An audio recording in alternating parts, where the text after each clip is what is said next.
Point Casino has plenty of attractions for the whole family. Catch a movie. Our 16-screen movie theater includes 2 XD Extreme screens for the ultimate in viewing, sound, and luxury.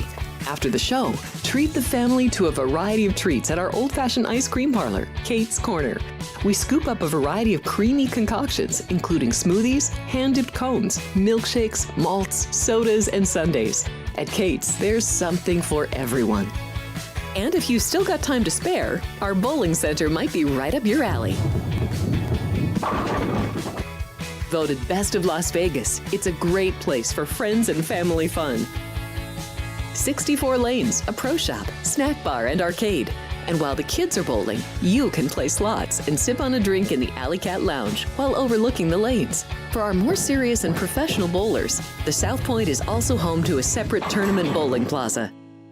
Sports by the book. Sports by the book. Sports by the book. Sports by the book, South Point Studio. We don't make stuff up here. I would only play the Pirates team total going under. What the hell happened to Minnesota's pitching? This total has really crashed without plumbing the lineup. I think this number's too high, but they're laying me the 6. Oh, I know. Caitlin Clark drives handle on the WNBA. Never mind all these Mickey Mouse other stations. We are giving you hands-on information.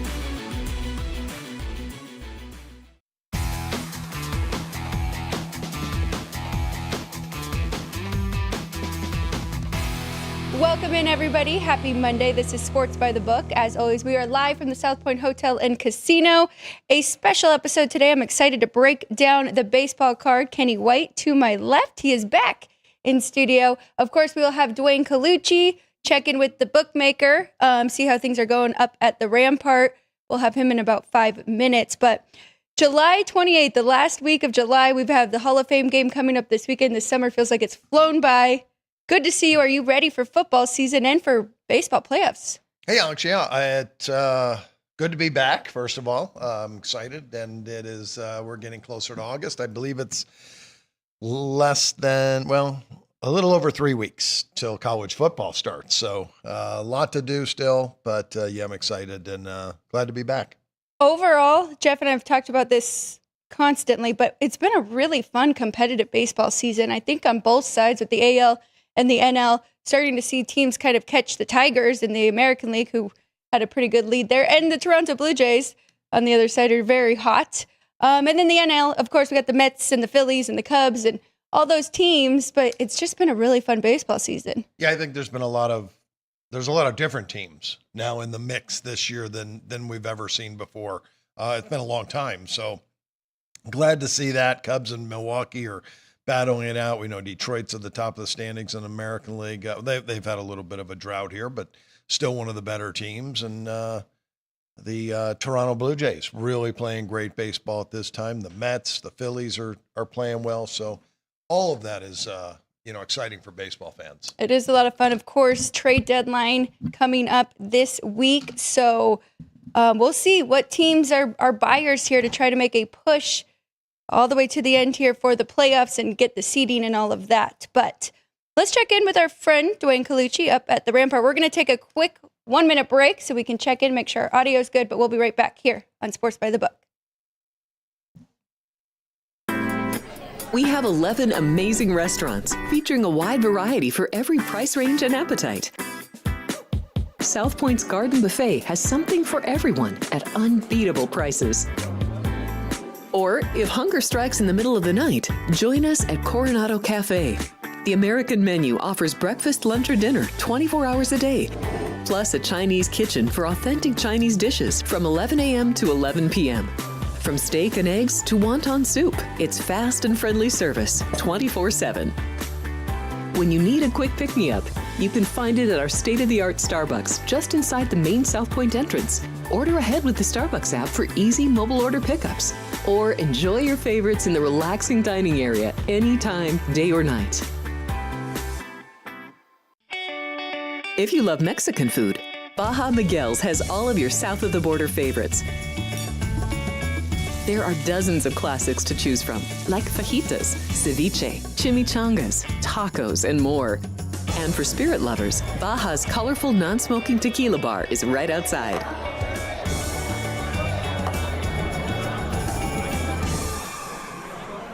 Or maybe you're in the mood for seafood. Big Sur Oyster Bar has fresh seafood prepared right before your eyes. Savor freshly shucked oysters, crab legs jambalaya, shrimp and lobster. Beers on tap and a selection of fine wines are perfect to pair with your seafood favorite. Whether lunch or dinner, you'll love this fun atmosphere, located just off the casino floor. Ready to shake things up? Step back in time and treat yourself to one of the oldest restaurant chains in the country. Steak and Shake, famous for original mouth-watering steak burgers and hand-dipped milkshakes in a variety of flavors. For some old-fashioned fun, try Steak and Shake.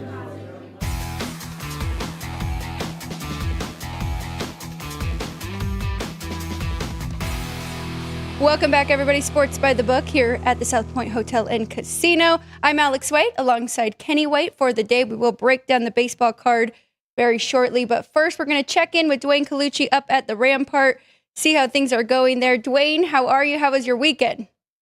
Doing well, Alex. It was good. It was definitely solid. Solid weekend of action and great baseball action and horse racing, everything going on. It's really good, as a segue into football. Yes, it is a segue into football. And I'll start right there because Chris Andrews, he did put out a lot of football stuff within the last 2 weeks. Just want to start with the NFL because individual player props are very popular right now. We've got regular season, most receiving yards, most rushing, most passing. Have you seen any movement yet on any of those? That market has been kind of stagnant here at the Rampart. I will say the win total market has been very prosperous. So we've seen a lot of action on the Bills over. Also, I noticed that South Point took a nice wager on the Vikings over, and then we took a nice wager on the under. So that's always nice where we're balancing our books with the public on the season win totals. But season win totals have been very focal and one of the definite higher handles thus far. And we do have college week 1, week 0 up. We have NFL week 1. So tons and tons of action. And definitely we're going to see a lot with the player props, whether it's MVP, most passing yards. So everybody's got an opinion when it comes to that. They're looking for their high octane offenses and for those players to produce at a high level. So I'm anticipating a good handle on most of these props, and definitely the win totals, though, and to win the Super Bowl have been very focal, especially the AFC. We're seeing a lot of spread out money, whereas the NFC, we're getting, the consistent Philadelphia, Detroit, Washington money that we anticipated. Curious your thoughts, because if you look at the Bills' schedule, it is hard to make a case for an under there. They have one of the easiest schedules, and looks like if they can stay healthy as a team, they could be on their way for a 1 seed there in the AFC. You could have 6 wins in that division, right, Alex? I mean, look at it. I mean, they could definitely sweep the Patriots, Jets, and Miami. So, when you're looking that you're halfway there on a 12-season win total, definitely Buffalo has an upper hand. And it looks like they do have a favorable schedule as opposed to some of the other teams. I think, definitely Baltimore has their work cut out with them in their own division when you're looking at teams like Cincinnati, Pittsburgh, et cetera. So, definitely you look at that schedule. It's definitely favorable. You have the Browns in there, that they could definitely beat. Eagles are a tough game. Like we said, the division opponents, Chiefs are always a tough out for them. But the regular season, they do well against the Chiefs. Keep that in mind. It's the playoffs where they have their troubles. The Saints are a train wreck. So this is very favorable for Buffalo, and they definitely have a good chance to, advance into the Super Bowl this year. But they still got to beat the Chiefs. They can't beat this team. And come playoff time, they better have the right formula, because if Mahomes and his team are geared up and they're in the 10, 11 win section late in the season, they're going to have to face them in the playoffs, and they better have home field as well, because that should be an upper hand, but sometimes that don't matter when you're dealing with Mahomes and his squad. So it's going to be interesting to see how the AFC plays out, but from a season win total perspective, Buffalo looks off the hook. Hey, Dwayne, it's Kenny. Good morning. And good to talk to you, Ken. Good to talk to you. I'm trying to get back in the swing of things here. I feel like I've been on vacation for a month, working vacation. I've been handicapping the NBA Summer League and the TBT and having fun with that. But now it's really time for me to really kick into football. And I've got a couple people that have hit me up with player props that they feel a couple of running backs they like are going to have big seasons. Bijan Robinson for Atlanta and Ashton Genty for the Raiders. And, Raiders being a local team, I'm sure you're getting a lot of Genty action. Well, Genty was a focal point coming into the draft. Obviously, you knew I was hoping that the Cowboys would have traded up to draft this guy. He was just a monstrous college running back. And, he is one of the focal points on that Raider roster. But the Raiders are going to have a tough go of it this year. Even though they have Geno and the new coach, they have Pete Carroll, who is an excellent, excellent coach. I think that Genty will have a ton of rushing yards, but Geno loves to air the ball out. And when you look at this list, Kenny, Saquon's the man. We know that. Derrick Henry's going to get a ton of carries as long as he's healthy. And Robinson is a beast as well. So, you do have these guys. McCaffrey's looking to find himself. He's going to look to prove, certain aspects of his game. But Genty is a monster, and he's going to have to carry the workload. And we're going to see how good this rookie is, Kenny. He definitely has a chance to lead the NFL in rushing. But I think Saquon is there. He's just unbelievable. And if he could stay healthy, you saw what he put up last year. Philadelphia is going to be monstrous again this year. They play in a weak division other than the Commanders. They're going to manhandle Dallas. The Giants are just god-awful. Tough to bet against Saquon. And even at the low odds of plus 350, he's very, very appealing just because of Henry's injury issues in the past. And you also have Lamar back there who loves to tuck and run. So it's going to be tough to pick who's going to have the most rushing yards, but Saquon is still in the upper echelon, and Genty has his work cut out for him, but he's playing on a team that can improve, and we'll see how it goes and how Pete Carroll uses him in that offense. Flipping it over to college, Dwayne, you have the conferences out for the Power Four and then the Mountain West as well. Even win totals for Notre Dame, I believe. Any big action or any movement so far there? We did have some good two-way action on most of these props. Not like the NFL where people have a distinct, opinion, Alex. It's been a lot of two-way action. Like you said, Chris applied the market basically in the last week and a half. So a lot of people have a knee-jerk reaction, and we did have a lot of guys lining up for these win totals, but nothing that was really substantial at my property. I know Chris took some nice wagers at the South Point, but as you can see, we do have a full landscape. We have the power conferences. Also, like you said, we have the conference here in with UNLV, and definitely we're going to see a ton of action on this as we start to get closer and closer. Once August 1st hits, which is in like 3 days, we're just going to get plied with a ton of college action. A lot of people are still feasting on the baseball like you were talking about earlier. So a lot of focus on the baseball. Like your father, he's doing his homework. Everybody is still doing their homework. And the SEC is where most of the handle starts to come in on those teams. Everybody has an opinion there. A lot of LSU action and ticket count at my property, but nothing that would move the needle that we have a amazing reaction. Got a Hall of Fame game this Thursday. Any action starting to trickle in on that yet? I didn't even check, Kenny. I think it's Pick'em at our property. This game, sometimes it gets canceled. It's not a big focal game, but we will have a lot of people hooking it up with parlays with the baseball on this weekend because people want the NFL action. But, I think we opened it at 1. It's at Pick'em now. So we're seeing a little reaction. You see the 33. They never really score and expose anything in this Hall of Fame game. Hopefully the field is in good condition. We've had field issues in the past. We've had cancellations, so a lot of people are leery with this Hall of Fame game. But then once you get week 1 of the preseason, everybody goes crazy. And you do have great handle on that, Kenny, because people watch the, the depth chart becomes so important when you're dealing with the preseason. Maybe not guys like Josh Allen, you're not going to see them out there, and Patrick Mahomes, but the second, third, and fourth stringers that are fighting for position, similar to the situation in Cleveland. Some of these guys want to come out and really prove that, hey, look, there's a starting job up for grabs.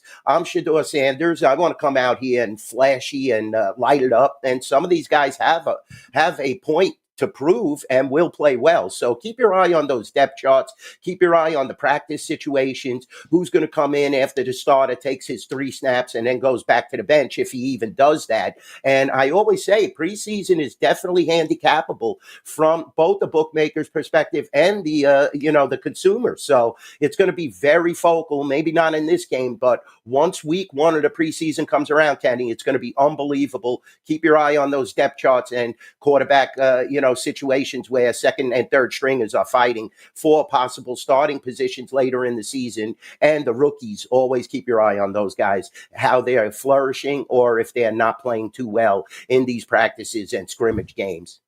Well, an update on the weather, Dwayne. It'll be perfect in Canton on Thursday night. So don't have to worry about the rain or the wind. It'll be 72 degrees, and the players are probably going to love that weather. But yeah, you're right. Checking the depth charts in the NFL in preseason is a must.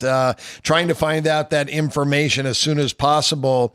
When a coach decides that he's going to play his starters for a half. It used to be you waited for the information to see who was not going to play their starters. Now it's who is going to, because that's the minority. Some teams don't play their starters in any of the games in the preseason. So when you get a coach that you know and he says, I'm going to play the starters a full half, all of the money comes in on that team. Definitely. And Harbaugh loves to win in the preseason. You know that. He had that winning streak. How big was that winning streak? I think it just ended last year. So always keep your eye on the coaches as well. Kenny hit the nail on the head. It used to be who they weren't going to start. Now it is who are they going to start? And it's very, very important. And the preseason is great to handicap, if you follow all that. So definitely come out to the Rampart in South Point. We're going to have all those lines fired up and we're ready for your action. It's good to hear that there's going to be good weather in Canton, Ohio. Hopefully the field is in a good condition, not tore up, and we'll have a decent game. Dwayne, I just want to check in with baseball before we let you go. Jeff's not here, but we have to talk about the Mets. 7 in a row. They're looking like a tough team to beat now in the National League. Anybody else that you have your eye on that you really think could make a run here? Yeah, well, definitely, like you touched upon earlier, Milwaukee is, they've been playing fabulous for about a month and a half now. A few hiccups here and there, but they're definitely another team that could rise to the cusp. Philadelphia was playing very competitive against the Yankees. They look very good. Bryce Harper was swinging a hot bat, and, you could see that's going to be a dogfight. The Dodgers are going to be there, whether it's in first place or if in a wild card. I anticipate them finishing in first, but San Diego put together a nice winning streak. San Francisco started to drop off a little. Cincinnati is okay. They're definitely a factor. St. Louis basically started to play their way out. Now they're playing their way back in. They're up and down like a heartbeat. And Arizona even is only 6 games back. So, it's definitely difficult right now. The Cubs, they've maintained their lead over Milwaukee, which was, I think it's tied now. But to just stay par with them, it's very important. Chicago needs to win that division, in my opinion, and have home field to make a factor in the playoffs. They've led most of the year, and to falter at the end of the year and fall into a wild card position, that is a recipe for disaster. You guys were talking about Toronto. They're phenomenal right now. Yankees have a lot of injury issues, so now Toronto could actually open up the lead if you believe that's possible with Aaron Judge on the bench. I think the Yankees are going to be definitely looking at the trade deadline to swing some maneuvers. They're still in the wild card, but you could easily fall out without a player of Judge's caliber in your lineup. You have to have other guys.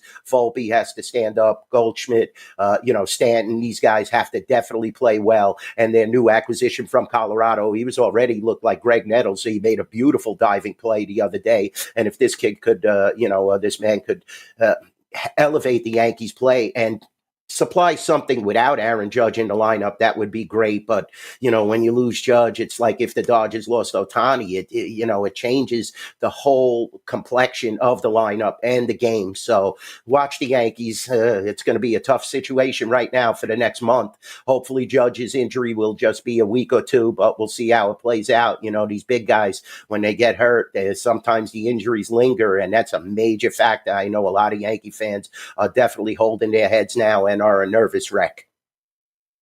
I want to ask you about a couple games because we are going to go through the slate, but there's a couple movers that I saw already, and you brought up Toronto. It looks like people are betting on the Orioles today. They are hosting. It is in Baltimore, but Bassett and Zach Eflin feels like a pretty even pitching matchup, if not towards the Blue Jays. What are you seeing? Where'd you guys open, and where are you currently? I'm checking it out right now, Alex, pulling it up.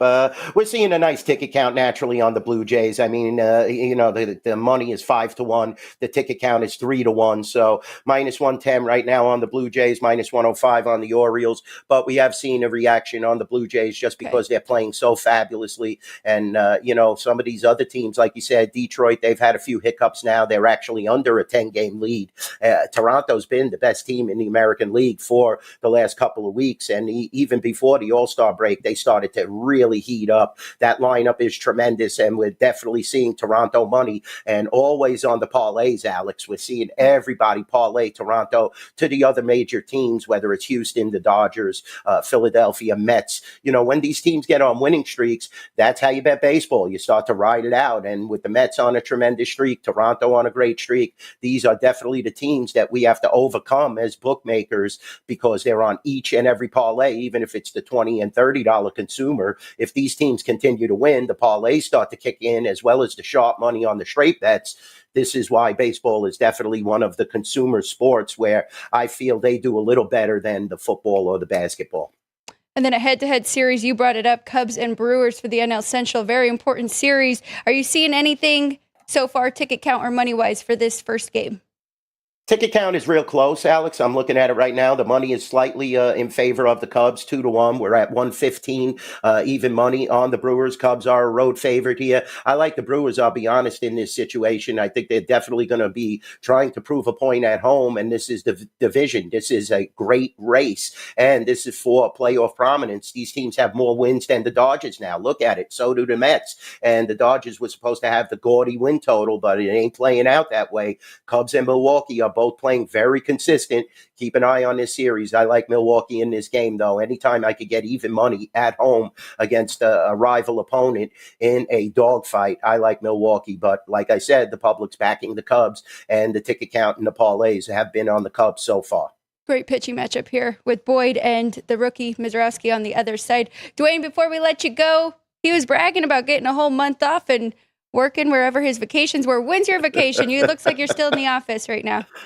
Yeah, still here, Alex. Still in the heat in Vegas, but I'll be going to Del Mar finally this week, and I'll be firing up the picks. You'll see me in a different atmosphere, a different locale when I log on next Monday, and we'll have some great picks. We'll have all the information I could gather at Del Mar. That's when you're on track, is when you get all the hands-on information, and you get the gossip, you get to see the horses, you get to physically see how fit they are. You get to talk to the jockeys. I know a ton of trainers and a ton of horsemen. So it's always a lot of fun. And that's where I look to make a little money as well as vacation on the beautiful beaches of Carlsbad and, Southern Cal. Just an awesome time. And the weather's been off the hook. So I'm really looking forward to my vacation in Del Mar. And coming right up on the cusp is college football as soon as I return. So it's an exciting time of the year for me, and definitely looking forward to it. Well, Dwayne, have fun where the turf meets the surf. One of the greatest places in the world for a horse racing fan to watch. It's a beautiful track and always a lot of fun. So best of luck to you down there. Thanks, Kenny. I really appreciate it. And I'll share pics with you, Alex. Definitely. I'll be texting you and Jeff if we get something off the hook. That's awesome. We're looking forward to it. And we'll see if we can check in with you again next week. But enjoy. Thank you so much, Dwayne Colucci, the sportsbook director up at the Rampart Casino, joins us every Monday here on Sports by the Book. We'll take another quick break, and when we get back, we're diving in 15 games on the slate here for the MLB. We'll be right back here at the South Point studio.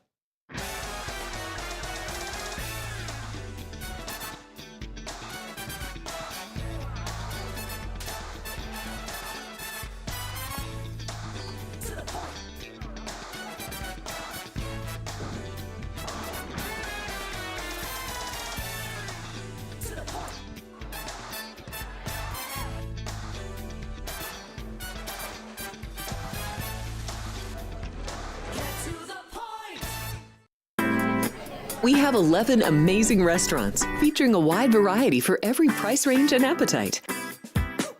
South Point's Garden Buffet has something for everyone at unbeatable prices. Or, if hunger strikes in the middle of the night, join us at Coronado Cafe. The American menu offers breakfast, lunch, or dinner 24 hours a day, plus a Chinese kitchen for authentic Chinese dishes from 11 a.m. to 11 p.m. From steak and eggs to wonton soup, it's fast and friendly service 24/7. When you need a quick pick-me-up, you can find it at our state-of-the-art Starbucks just inside the main South Point entrance. Order ahead with the Starbucks app for easy mobile order pickups. Or enjoy your favorites in the relaxing dining area anytime, day or night. If you love Mexican food, Baja Miguel's has all of your south of the border favorites. There are dozens of classics to choose from, like fajitas, ceviche, chimichangas, tacos, and more. And for spirit lovers, Baja's colorful non-smoking tequila bar is right outside.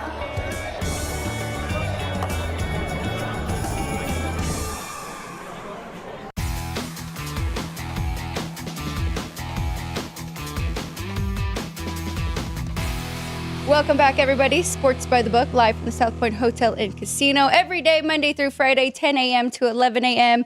Going through today's action, giving you any edges, and going through all sports betting tips for you.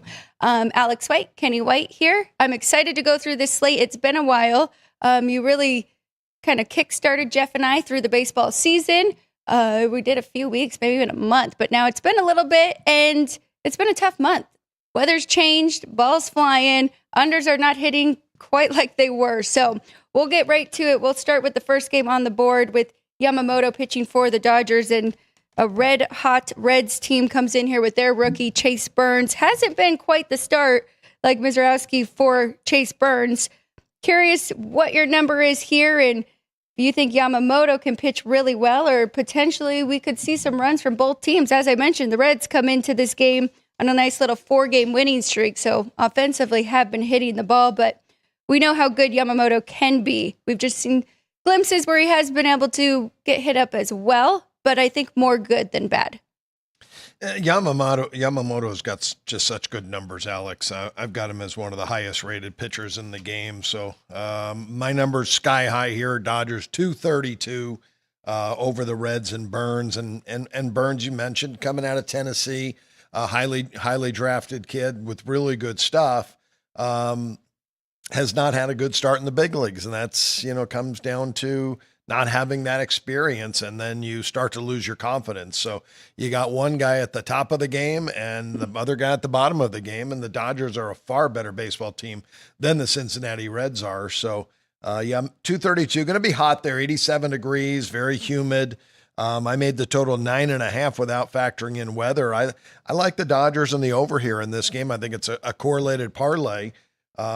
It might be Dodgers team total over might be the best bet because of their offense and how good it is, and the weak pitching rating I've got on Burns. I'll have to see if these numbers have moved now that this is a 9. I'm seeing Dodgers 4.5 on the opening number, and the Reds 3.5. But we'll check what the current number is. I like that too. I really think we could at least get a few from the Reds, maybe even late after Yamamoto comes out.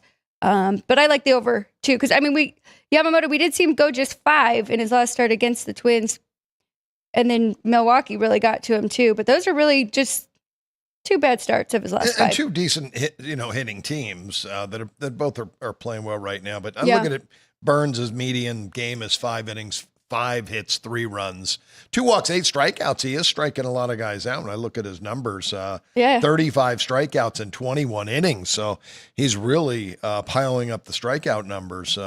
Very, very amazing. The whip 1.62, 11 walks in 21 innings. So a lot of base runners for him so far. And he is definitely a fly ball pitcher. XFIP 4.20 is better than his ERA. So, I expect him to come around. But again, I think you start to lose a little confidence when you're giving up runs.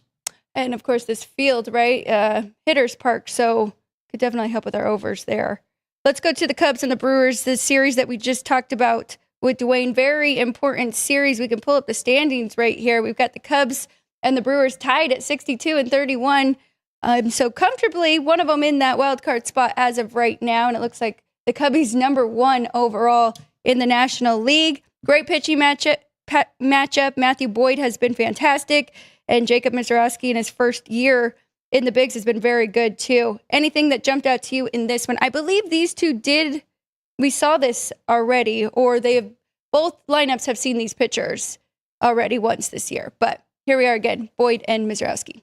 And both these guys are pitching great baseball. Matthew Boyd's been the ace of the staff. I think he's 34 years old now, the left-hander. I've always liked him. I always thought he's got really good stuff. But he's having a career year this year. 2.20 ERA, 1.01 whip. And I've got him rated extremely high, but I've got Misiorowski rated high. I got to continue to raise him up with that 100-plus mile-an-hour fastball that he's shown, and he's shown he's been able to work deep into games. His home starts in the big leagues, 5 innings, 2 hits, no runs, 2 walks, 8 strikeouts. He has just been dominating in his home games. Now, when I say that, though, I still have the Cubs the favorite. I made him $1.24, total of 7. I know the roof will be open, and it does lead to a little bit more scoring, but when you got 2 pitchers like this, I'm going to look to go under in the first 5 innings here between these 2 teams. Okay, I am trying to check myself and make sure they did play. No, it's not. I guess they did not yet. So Cubs did take 2 out of 3, but this is a different Brewers team, but such an important series. I'm with you though. I'm leaning with the experience here and the Cubbies at that good price there. Now, at the beginning of the year, I told you I had 1 future ticket. It was on the Detroit Tigers. I did bet the Brewers before they made their run. I think they were 8 games out of first place. I did bet them to win the division, to win the National League and the World Series. Right at this point, I wish I would have bet more. Yeah, they're right because in there. They're playing the way I thought they would play. The pitching staff has just rounded out. I think that's the advantage. I think the Cubs offense is better, but the Brewers pitching has the advantage, especially in the starting rotation. I think the Cubs fall off when they hit their number 4 and 5 guys. Little lack of experience, 2 younger pitchers that may not be able to get it done. Misiorowski, not a lot of experience either for the Brewers, but he brings in such great potential with that big time arm that he has. So he has just been lights out. So I have an advantage with the Brewers in the pitching, and that's why I bet him. He has 19 strikeouts to 2 walks in his last 2 starts, and that was against the Dodgers and the Mariners. So it has been really fun to watch him in his first year. I was checking. I thought I had a small bet on the Reds to make it into the playoffs, but it took a small flyer on them to win the National League at 80-1. I don't love that quite as much. I like where they are right now, making a push for that 3rd wild card spot. But to win it all, it's a tough ask for that team. But those 3 in that division. They're there, though. The Reds are there. They're now, if the playoffs started today, I think they get the number 3 wild card, and they would be in the playoffs. So I think they're right behind the Padres, right? Yeah. Oh, okay. So they're all right. Padres have a game lead. I like that Padre team, the way they're playing as well. They're a good team. Yes. Haven't seen their bats come alive as of late. Let's go to the Marlins and the Cardinals here. We got Palante on the bump for St. Louis and Edward Cabrera, one of the better pitchers for Miami. Talks about him potentially being traded at the deadline as well. The Cardinals minus 115 at home, pretty cheap price there, and the total's 8.5 under minus 120. Well, to skip just a little news I just saw, was really kind of amazed. The Braves traded for Eric Fenny. Yes. So the Cardinals gave him up. Not sure why. St. Louis 3.5 out of a wild card, and the Braves 12 out of a wild card. Kind of surprises me a little bit. He was struggling, got sent down. Yeah. So that makes sense. That maybe a different atmosphere will help him out. I still think he's got really good big league stuff. So just didn't pitch well in St. Louis. It's been hot in St. Louis for over a month. Yes, too. It has. Actually, we need to check the weather for this game it too. Is 93 degrees again at first pitch. It'll drop into the high 80s, but that's definitely going to help the ball carry tonight in this game. My numbers are right there, though. I made the Cardinals $1.12 and the total 8, but I'll add a full run on for that heat there, so I'll make it 9. I lean to the over a little bit. Same. Nothing really jumped out in this one. I know every win is very important for this Cardinals team, but I was going to say the Braves helped Grant Holmes, who was a struggling closer here in AAA, and now he's a starter there. So we'll see what happens with Eric Fetty there in Atlanta. Let's go to the Padres. You're just talking about this team. They've got a series up against the Mets. The Mets figured some things out. They've now won 7 in a row coming into this one. Dylan Cease, Frankie Montas on the other side. We've got the Padres as a $1.25 favorite at home in the total 8. This is the first series between these two. But as I mentioned, Mets come in. They just swept the Angels and the Giants and now have to face another potential playoff team here. As the entire country struggling with the heat, excess heat, throughout the Northeast all the way down to the Southeast, San Diego has been 70 degrees all summer long. I can't get warm weather there. I try to get it, 80 degrees in San Diego, smoking hot. And I love when that happens because the ball carries so well and the numbers are so low because it's such a great pitcher's park. But again, 68 degrees tonight. Two guys that I really like, Frankie Montas and Dylan Cease on the mound. Cease has had some up and down games, and his numbers don't look great when you look at a 4.59 ERA and a 1.3 WHIP. But he's had some bad starts. His median starts 5 innings, 5 hits, 2 runs, 2 walks, 7 strikeouts. And when you look at it at home, it's even better. 6 innings, 5 hits, 2 runs, 2 walks, 7 strikeouts. So he can get it done. And Frankie Montas now, I think, making his 5th start since coming back from the IL. And he's always a guy that I thought has good stuff. So I'm kind of expecting a pitcher's duel tonight. I made the game 7. I do like it under. Okay, going under there. It does make me a little bit nervous. Both of these offenses are starting to get going, which we've seen them struggle a little bit, and maybe all just kind of hitting at the same time. It looks like they are starting to. But if you can get the best from both of these pitchers, I definitely agree with that. 6 start for Montes going tonight. Let's go to the Pirates and the Giants. Mitch Keller has been outstanding for Pittsburgh. And then we have a major league debut here with Weisenhunt going for the Giants. You have anything on him? 24-year-old, 4.42 ERA and a 1.34 WHIP throughout his AAA season so far this year. Yeah, Weisenhunt from East Carolina University and was their ace there, and outstanding lefty with really good stuff, has gone right through the minor league system to get to the big leagues here. I always talk about guys in their first big league start. I like to back them, or I like to go under, and I'm probably going to go under in this case in this game because Mitch Keller's just pitched great. He's had a really good year this year. The Giants have struggled as of late. They just can't figure out how to get it done on the field and get W's. So a little bit of pressure from them at home. I know they're the better team between these two, but Keller has just had such a good year. I like what I've seen out of him. So I'm going to go under here. Mitch Keller's median numbers on the year: 6 innings, 5 hits, 2 runs, 1 walk, 5 strikeouts. Really solid every time he hits the mound. So and both teams kind of struggled a little bit at the plate. Actually, the Giants last week they've hit a little bit better, but still I don't have that high of a hitter's rating on them. So be under first 5 for me in this one and under for the game. I like it. Under 8 here, -120. I agree with you. Didn't know enough about Carson Weisenhunt, so wanted to hear your opinion on that. But if he can do decent enough, then I do think we can stay under that total between those two. One thing Jeff pointed out since we're on San Francisco earlier the year that I learned something. He was talking about how the wind doesn't affect play in San Francisco. And that is true and not true.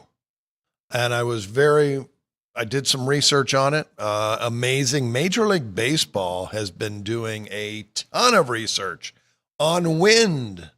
The last 3 years, they have gone and they've done their research on the wind in every single ballpark in the Major League Baseball. And San Francisco, in their ballpark, the wind predominantly blows out to center field. But inside the stadium, it swirls. So if you hit a ball that's not above the stadium, it can be knocked down 15, 20 feet, and a ball that you think might have been a home run will get knocked down.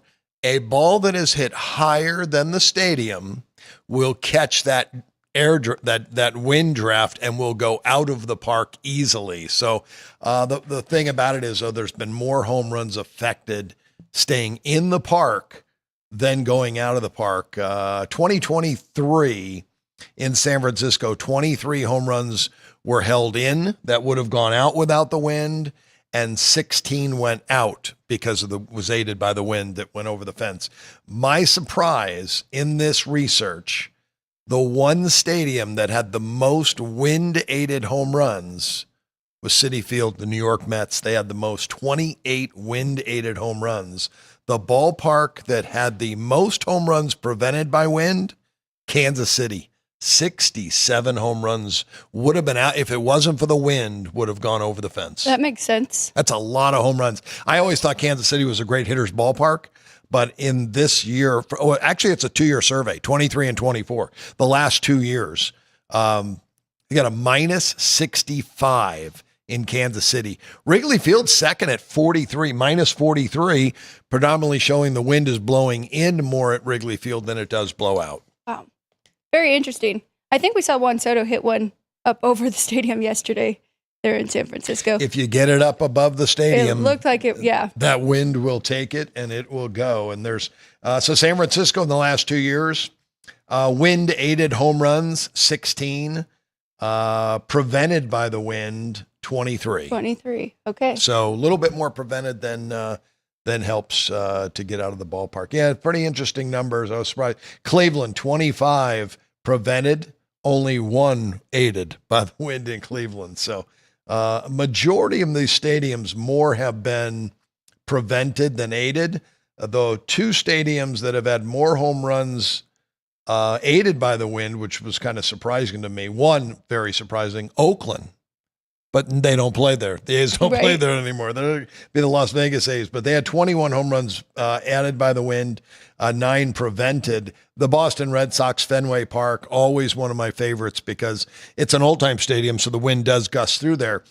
They had 19 aided wind home runs and just 13 prevented. So the wind still does play a factor in Fenway. Very, very interesting. So we're good, though. San Francisco here today, sticking with an under, more prevented than aided. That they the wind's going to be blowing out again tonight, straight out to center field, about 20 miles an hour. But just the temperature's low. The temperatures are in the 60s, low 60s tonight. So you got to hit one really high to get it out of that ballpark. And I think with these 2 pitchers on the mound, solid underplay for me in that one tonight.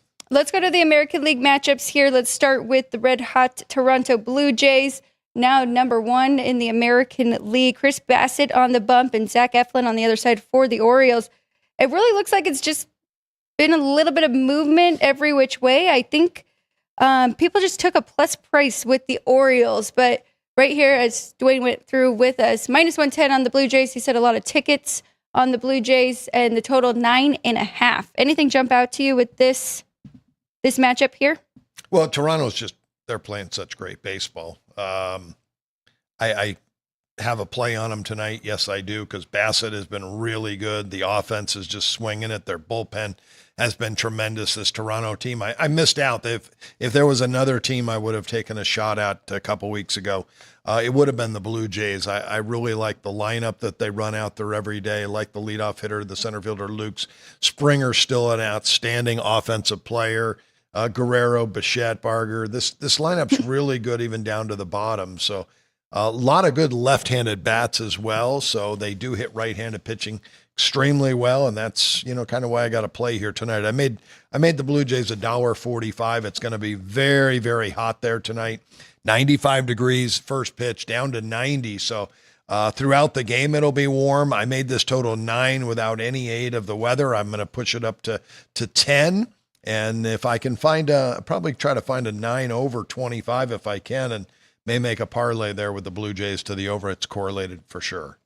I like it. Of course, Toronto is coming in off of a loss, but before that, had won 2 in a row. Let's go to the Rays and the Yankees here. No Aaron Judge for the Pinstripes. We've got Schindler on one side going for the Yankees, and we've got Drew Rasmussen. Now, we've been talking about Rasmussen where they're kind of limiting his pitch count. They did let him go the last game, but still just about 75 pitches, I believe that went through 4 innings. So don't really know what we're going to get from him. Pretty big drop here for the Yankees, just $1.30 at home. A lot of that has to do with Aaron Judge. You had his actual number of what he's worth to the line. Total 8.5. Is that a good price on the Yankees, or is this kind of a stay away without Judge? Yeah, you asked me if my number, because you got my sheet in front of you, you said, is your number with Judge out? And I said, yeah, I just reran the depth charts this weekend to take him out of the lineup. And when I ran it, I was thinking that my process had him on the injured list, but it didn't. It still had him in the lineup. So when I ran the numbers today, his numbers are in the lineup, and you said, well, how do you rate him out? And his offensive rating is through the roof. So to take him out, I don't even know who they're going to bring up or play in the outfield. They have no one on the bench that plays the outfield, so I guess they brought somebody probably in from AAA, an outfielder. But it is going to be a 35-cent difference versus righties and a 45-cent difference versus lefties. That's how big a difference maker he is in the lineup. So my number today was $1.85, and they're facing a righty, so it's a 35-cent difference. I'm down to $1.50 in this case, in this game tonight. Schittler, the starting pitcher for the Yankees, 7th rounder out of Northeastern, a college that has sent some pitchers to the big leagues in the past, but I think he's got average big league stuff. Big time fastball. Other than that, his secondary pitches maybe slightly below average. His command in the big leagues has been below average. So xFIP right now 4.48, and I gave him an average rating to start tonight. Still made the Yankees $1.50. Think they're the better team. So the Rays did take 2 out of 3 in May. Yankees, I don't know. We'll see what we get from them today. They do need to start stringing some wins together. Almost swept by the Phillies. Big win for them yesterday against Wheeler. And Kalich was right. It was Ryan McMahon that really helped that comeback to avoid the sweep against the Phillies. So, as I mentioned, need to string some wins together. This would be a nice series for them to do it against a division opponent in the Rays. Yeah, I thought McMahon was a good pickup by the Yankees. Probably one of the best bats the Rockies had, and it's another left-handed bat for Yankee Stadium. So very good pickup by them. I think that definitely helps. But without Judge, that lineup is just not the same. Let's go to the Red Sox and the Twins here. We've been talking about Woods Richardson being really good as of late, and then he did have a little bit of a stumble against the Dodgers. Just went 3 innings pitched. 3 earned runs in that one. But I think that was kind of a one-off. I still really like what I have seen from him as of late. We've got Richard Fitz on the other side for the Red Sox. Cheap price here, I think, for the Twins, who have been playing better as of late. Total 9. Anything for you? Are you on the same side as me, leaning towards the Twins here? No doubt about it. Yeah, I think they're the better offensive team. I like Woods Richardson better than Fitz, have them rated higher. And their bullpen. I think that the Twins' bullpen is far, far better in this spot. The Red Sox always a team with such a really good hitter's ballpark that they play in. They've always struggled on the road year in and year out. Every once in a while they'll have a good year on the road, but the majority of the time the offense definitely struggles. So I like the Twins here in this one. The weather tonight, 87 at first pitch, down to 83. So it's warm, but not on the too warm side. So I'm not going to add anything to the total here in this one. I do have it 9.5, but yeah, I'm on the Twins laying that short price. Really just impressive what we have seen from the Twins, though. I mean, from the Red Sox, though. I wonder if they can keep it up. I think they are the final wild card as of right now, if I'm not mistaken, right, Ryan? And the Rangers are right there, kind of chasing them. Here we go. We got it pulled up. They are. They're ahead of the Mariners now, who did struggle this weekend. So curious if Boston can keep it up. I just don't think they have the pieces. I think they're kind of playing a little bit out of their league right now. Yeah, I don't think they do either. Looking at what they've done, the last 30 games, they are 17-13, though. They're 14-6 over the last 20. They have definitely made a run, but not a team that I thought, just looking at my power ratings. The offense is good. I'd have to take a look at that, that pitching rotation, what they have. I don't really. I mean, Crochet is definitely the ace and a huge pickup for them, and it's been so good. But behind him, a little bit. Yeah, looking at their rotation, Buehler is the number 2 guy, and we know he's gotten beat up. I really think Giolito's really the 2 guy. He's really started to pick it up, and he's an all-star type of pitcher. So he's really number 2.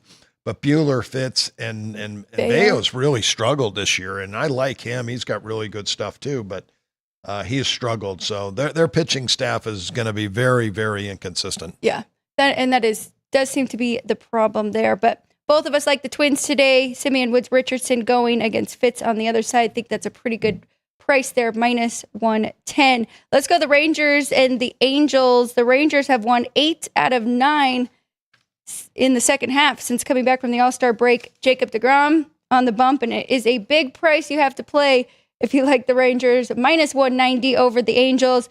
Now, Kachanowicz, I was talking about kind of fading him in the sense of just take the other team's team total over. It was against this Rangers team that we last saw him, and then he was sent down to AAA. He's brought back up, and he gets to see this Rangers offense again. Hence that huge price, minus 190 here in total, 8.5. I do like the Rangers to keep this going. They've won 6 in a row now. They have their ace on the mound. I like that minus 1.5. Hey, yes, Kaluch, he mentioned it earlier in the show that, you have to follow these streaks because these teams that are hot, they continue to win, and it's a confidence thing. And I've told you that for years. You have to add in the streaks, and I wish I had more time. I want to build in a team temperature gauge and how they're playing. I know it's out there, that it's been developed by other people, but I like to develop my own. So this is a team that's playing very good baseball. They were very unlucky. I don't know, their luck factor was like a minus 5. Looking at this lineup, I guess it gets better now with Seager and Simeon starting to get healthy. Garcia, Patterson, I love Langford, Carter, Jung. Yeah, this lineup is much better than what I looked at it at the beginning of July. Love the rotation with DeGrom and Evaldi. Corbin is having a comeback year for himself, but it scares me at the bottom. Kumar Rocker and Jack Leiter, they're both extremely high draft picks, but both still young guys and just don't have that big league experience yet. So, and as I mentioned, DeGrom, Corbin, and Evaldi, they're all over 35. So no one in their prime on this pitching staff. That's kind of scares me a little bit. Well, so I do have a ticket on the Rangers, plus 330, just to make the playoffs. But they've taken care of business. They've beat the bad teams. And now looking at it, they have the 3rd toughest schedule coming up. So they need to continue this streak. I almost think it's better just to bet on them right now with their win streak. And then when they get to the tougher matchups, because they do see still Toronto, the Mets, the Phillies, the Astros again for 6 games. So then you can kind of pick and choose when you want to bet them, right? Instead of, there's not a good price now to jump in on the Rangers, but I want to look at it that way just in case that Rangers ticket doesn't hit too. I would look at the Rangers maybe minus a half in the first 5 innings and even lay the 1.5 on the road here in this game if you're going to bet the Rangers, because it's such a big price. But my numbers say 240 on the Rangers, and then you add in, 30 cents for the streak they're on, you're making it 270. You got a big difference. Yeah, and I like the Angels.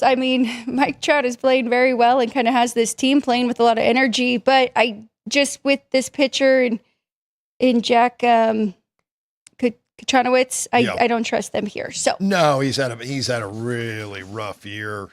His median start, 5 innings, 6 hits, 4 earned runs. If he has just his median start, what he's shown this year, DeGrom's not giving up 4. The weather's nice there, 77, but again, in Southern California, 80 is the number I look for, smoking hot, but 77, and it's going to drop. It drops quickly, and it'll drop to 72 degrees tonight. I think DeGrom pitches a nice game, but I think his lineup will put up runs. They're hot right now. They're playing well, and you got your ace on the mound. So I think that's definitely worth a play tonight, minus a 1.5 on the Rangers. Let's go to the Mariners. This is not a pushover for them. They are taking on the Athletics now in Sacramento. The Athletics just swept Houston, 4-game series there for them. That? The Mariners did take 2 out of 3 in the first series, May 5th through the 7th, and now they have Luis Castillo on the bump, and JP Sears going on the other side for the Athletics. The thing that makes me a little bit nervous is Castillo's very good at home in Seattle at the Pitchers Park, and now he's got to face the Athletics in Sacramento. Where are you with this game? I'll give you the current South Point number, -115 for the Mariners, and 10 is the total.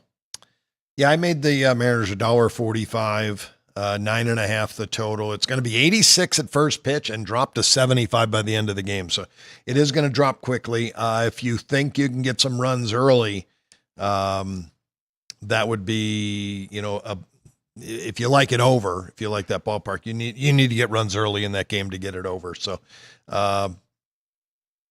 this is, I just think it's a better Seattle team. I know I had the A's all weekend. I bet them against the Astros almost every game this weekend. So, I like the way they're playing. I like their pitching staff, how it's lining up. And, but I do like Seattle too. Again, I didn't bet on them this year. That was my big team last year. And I've said it several times. You watch, they'll make that run because I'm still impressed with their pitching staff. Seattle did make a move as well. Yes, from the Diamondbacks Nailers. So I do think they are trying to make a run here, and maybe their offense can keep going, who has been a lot better than the years past, of course, led by Cal Raleigh. But we'll see. We'll see. I don't have anything in this one either, but I agree with you. Mariners are the better team there. Let's go to our interleague here. Arizona Diamondbacks, Detroit Tigers. Tigers finally get one yesterday to stop the losing streak. They're $1.30 at home. Total's 9. I just mentioned somebody being traded from the Diamondbacks. There's already 2 pieces that have gone. They look like they've kind of given up on the year. What do you think in this one, and how do you handle that when teams are sellers and they still have a lot more games to play? I think it always wakes guys up, and the players that they're selling are not. They don't really change the needle much for me in their offensive ratings. So I think they got bats to fill in here. I think there's a pitching edge here tonight. Rodriguez over Melton. Rodriguez was a Detroit Tiger, so he's pitching against one of his old teams, was a Red Sox, then a Tiger. And I made them the favorite tonight. And again, I've re-rated the Tigers' offense. They have had their struggles over the last month. Offensively is where they've really struggled and why they've fallen in the standings. I think they will turn it around. When, I don't know, but right now I've got the Arizona offense rated just slightly higher, and I've got an advantage in the starting pitcher with Rodriguez. So, yeah, I have a slight favorite for the Diamondbacks. Yeah, and, of course, Troy Melton on the other side for the Blue Jays. And I will just say, Toronto did avoid the sweep against the Blue Jays, but it was really just 2 innings. They scored 3 in a 3-run home run against Scherzer, and then they scored 7 later. So it looked like they had figured some things out offensively, but really just 2 big innings for them there. So getting a nice plus price there with Arizona. I can't blame you for that one. Let's go Colorado and Cleveland here. We've got Blaylock on the bump for the Rockies, and Catoni going for Cleveland, who has been very good this year. That is why you're seeing -290 for the Guardians and the total 9. Yeah, I'm not quite as high as the betting line is. I know how bad the Rockies are, and you don't really like to bet on bad teams. So I won't bet on them, but there's no possible way to lay this type of price with the Guardians. I just don't think they hit the ball well enough. They do have an edge in the starting pitcher and the bullpen in this game. But under would be the way I'd have to play it because the Rockies lineup has been miserable. Don't think they score much here. So I made this total much, much lower. It is 85 degrees at first pitch. We'll drop to 82. Again, that's not that bad. It is a little humid there. But I'll go under the 9 here in this one. Okay. I am curious what you think about this one and where your number is. I didn't see it yet on the spreadsheet. Christopher Sanchez has been so good for the Phillies and so consistent. I mean, going at least 6, maybe 7 innings and giving up just 1 earned run. Coming off of an outstanding start, though, 9 innings pitch. So I wonder how that affects him. The White Sox can hit lefties. They have Davis Martin going for them here, and it is a big number on the Phillies and Christopher Sanchez, -220 and the total 8. What can we do in this one? Do you think Christopher Sanchez pitches well here? I worry about a letdown after, playing the Yankees in the Bronx and winning 2 out of 3 and now playing the lowly White Sox. I'm not sure how this Philly team will be prepared for this one. I do think Sanchez will pitch well, especially against this White Sox lineup. So I would look for a team total to go under with the White Sox. Okay. I actually think it's pretty low. Oh, 3.5 is not terrible. Not terrible. So 3.5 for the White Sox. It is juiced to the under, minus 150. The books are expecting Sanchez to pitch well as well. I think the Phillies lineup is starting to click, though. I do like what I saw from them winning 2 out of 3 against the Yankees. Yeah, and they got a good staff, too. Their pitching staff is very, very good. It's the bullpen that's been shaky all year. They need to solidify the bullpen. Yeah, they need to make a trade and get somebody there. Let's go Braves and Royals here. The Royals are not giving up. They are making trades as well. We've got Spencer Strider going, and then we have Rich Hill, who just made a start against the Chicago Cubs. Oldest player at 45 years old will pitch here against the Atlanta Braves, who have kind of been punting the season as well. I don't know how many they have lost in a row. What do we got? 5 in a row now. Losses for the Braves. What do you think in this one with Strider? Hasn't really quite found after surgery and everything, but he's still $1.65 and the total's 9.5. You were looking, hasn't finally hit his stride yet. Couldn't do it. Yeah. You're right. He hasn't. He's had a couple of good games here and there. Had a nice game against the Phillies, stepping up against a division rival, pitched well against the Yankees. But then the next outing against San Francisco, he gives up 3 runs, 2 home runs, 3 walks in that game. His command has been good, not great. Strikeouts are definitely there, 11 per game. But he hasn't been that dominant guy. So I think there'll be some runs scored here tonight. Mentioned Kansas City, the one ballpark over the last 2 years. It's had the most home runs that were knocked down by the wind and least helped by the wind, aided by it. But tonight, 92 degrees at first pitch, wind out to left center field about 10 to 15 miles an hour. And with Rich Hill going, got to believe there's going to be some base runners. He's not going to strike anybody out. I think the Braves will definitely put some runs on the board here tonight. And I like the game over the total. Yeah, you're right. In that first start, just 1 strikeout, 2 walks, 6 hits through 5 innings. Just 1 earned run, though. So was pretty fortunate in that one. Question, do you know about his Spencer Strider, that internal brace procedure? Any other players that have had that? I have no idea. Okay, we'll look into that. Yeah. Okay, let's go to the last one on the board then while we're here. Nationals, Astros. We've got Framber Valdez trying to stop the bleeding here for the Astros, who lost 4 in a row to the Athletics at home. Don't have to travel. Welcome in the Nationals. Brad Lord on the other side. He's really been pitching out of the bullpen, now starting to get some starts there. Framber Valdez, huge favorite, minus 250. It's hard to lay that kind of price with a team that's kind of on a losing streak here. Total very low, though. 7.5, I believe, unless we bumped up to 8, 7.5 over minus 115. Yeah, the offense has not hit in the last 7 days. A 79 weighted runs created. Their 336 slugging percentage just isn't there. And Lord, a left-hander that could give them some problems. That was the one, thing that was looking at kicking myself for trying to. I'm not betting the Rangers right now because I felt the Astros would fall. I felt like they were a little bit of a paper tiger in first place. I don't like the offense. I do like Framber Valdez, though, and I think he dominates here tonight. The Washington win total, just 2.5. Very tough to go under that number, so I'll just go under 7.5 for the game for both teams. I do like it. That's probably the best way to play it. The Astros have dealt with some injuries. I was looking for Altuve. He's definitely in there. But so there are a lot of young guys coming up, but they've just been a little hit or miss. We'll see how they do today, going under 7.5. Let's take a quick break. We got to get our whiteboards ready. We'll each have a couple plays for you for this Monday, July 28th, here on Sports by the Book.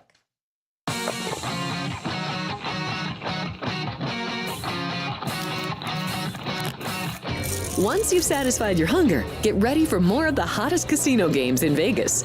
Our 24-hour, 30-table non-smoking poker room proudly hosts all the most popular poker games with a variety of betting limits. Visit the poker room for a schedule of daily tournaments. Whether you're going to hold 'em or fold 'em, the best place for poker is at South Point Casino. You'll notice that our craps tables are usually the loudest in the casino. If you've never played, join one of our free craps lessons to find out what makes this game so exciting. Check with the craps dealer for schedules and give it a roll. Bingo is also an exciting way to spend your time. We offer 7 sessions of bingo every day. Bingo! And each session includes a cash ball jackpot, 12 bingo games, a progressive double action game, and a $10,000 bonus coverall. Electronic units are available. If you haven't played bingo with us, give it a try today. Guests can also get in on the action at our one-of-a-kind race and sports books. 2 separate rooms designed to maximize your experience and comfort. Our sports book, with over 400 seats, puts you right in the middle of the action, 24 hours a day. The friendly ticket writers are happy to help, and it's conveniently located next to the famous Del Mar Deli, where you'll find supersized portions of delicious deli items like roast beef, pastrami, and Reuben sandwiches, or soups, salads, and pizza, plus spectacular desserts fit for a king. And right next door is the race book, over 150 seats, each with its own TV screen.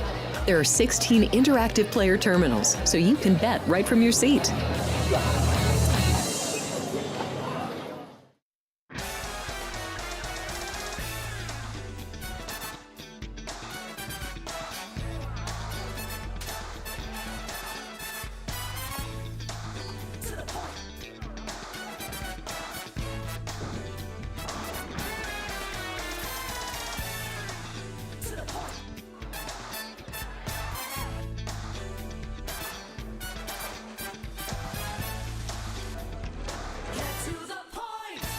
Sports by the book. Sports by the book. Sports by the book. Sports by the Book, South Point Studio. We don't make stuff up here. I would only play the Pirates team total going under. What the hell happened to Minnesota's pitching? This total has really crashed without plumbing the lineup. I think this number's too high, but they're laying me the 6. Oh, I know. Caitlin Clark drives handle on the WNBA. Never mind all these Mickey Mouse other stations. We are giving you hands-on information.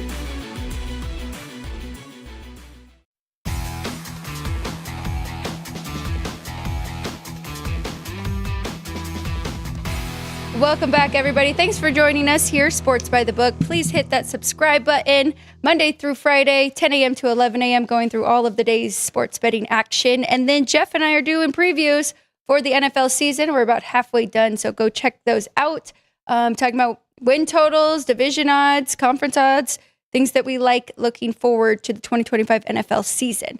So let's jump in. We've got our plays. We're already ready for you, both of us. And we have a trivia answer here and a winner. So the question today on July 28th in 1928, the 9th Summer Olympic Games opened in Amsterdam 56 years later to the day in 1984, the 23rd Summer Games opened in Los Angeles. Between these 2 Olympic Games, name the 5 total sports that made their Olympic debut. Okay, so we're going to see who got the most, and that will be our winner on the 9th Summer Olympics in Amsterdam. Women's athletics and women's team gymnastics each made their debut. The 23rd edition in LA, it was artistic gymnastics, synchronized swimming, and wind surfing all made their debut. So very good. Thank you guys for playing along. It looks like we had a lot of different answers, but JR got 4. So he is the winner today. Very good. And the questions are getting tougher. You don't remember them being this tough? No, last that's a time you tough were question. here, huh? Yeah. Well, yeah, but some things don't change. JR still on top. I actually think Nick has the lead so far this month, but yep. JR, especially with those Olympic questions, he's got it down. Let's go ahead and move to our picks for the day. Try to give you some winners. I know you have been betting the TBT. Do you want to explain what the TBT is before we jump into our picks? Yeah, it's the basketball tournament. It's been around for about 15 years now. $1 million tournament. Normally 64 teams. They've had more, they've had less. This year they did have less. Was kind of surprising to me. I've always wanted to enter a team into the TBT, and next year I may do that because I think I could be the general manager and put a team together that could win that thing. But it's fun. It's fun for me to bet. This year they changed the format. it normally was they had 8 different locations and they would play 4 games one day, 4 the next, maybe 6 and 4. And it was, a lot of fun for 2 weeks. You'd get 4 or 5 games every day. This year, they changed it up to 16 games on the first weekend on a Friday, 16 on Saturday, 8 on Sunday, and 8 on Monday, traditional NCAA tournament kind of style bracket.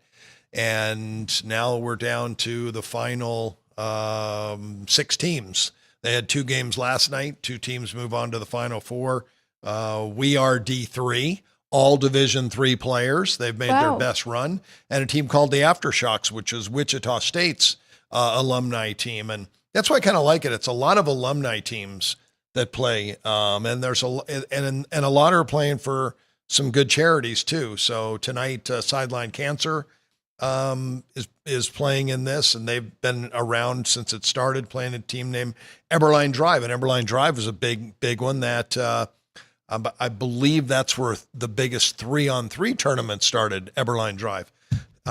Shell Shock plays Best Virginia. Shell Shock or Aftershock? Shell Shock. Shell Shock. Shell Shock. Aftershocks are the Wichita team that has made it to the Final Four. Tonight, 2 games to get to the Final Four. Okay. Shell Shock is Maryland. It's the Maryland Terrapin players, and Best Virginia is West Virginia and their players. So they play tonight. So 2 really good games. And last night, and they use the Elam ending. Last night was the best finish of any game I've seen. We Are D3 was playing a team called Fail Harder, and Fail Harder is a really good basketball team, and they were down 29 points in the third. They cut it to 20 going to the fourth, and in the fourth they play 5 minutes, and when it hits the 4-minute mark, they start the Elam ending. We Are D3 had 86 points at that point. They needed 94. So this stops from players fouling. You can't foul now. You just got to play defense, make stops, get the ball back, and score to get back in the game. Down 20 to start the fourth. They were down, I think, 16 when the Elam ending started. They took the lead 93-92 and had a shot to pull off the biggest comeback ever, and they missed. The other team got the rebound, went down, missed their shot, but got a lucky offensive rebound, tipped it in, and We Are D3 won the game 94-93. But it's such exciting endings because you don't have these fouls at the end of games now, and it's you've got to actually earn those points from the field, and it was such a fun game to watch. So it is exciting. I like to see. I would love to see college basketball adopt the Elam ending. I think it's the best for basketball. Just that fact you don't get those foul back and forth. It is a lot of fun. I do love the names. They've done a very good job. Like you said, a lot of alumni, right? Yeah. So colleges kind of put these teams together.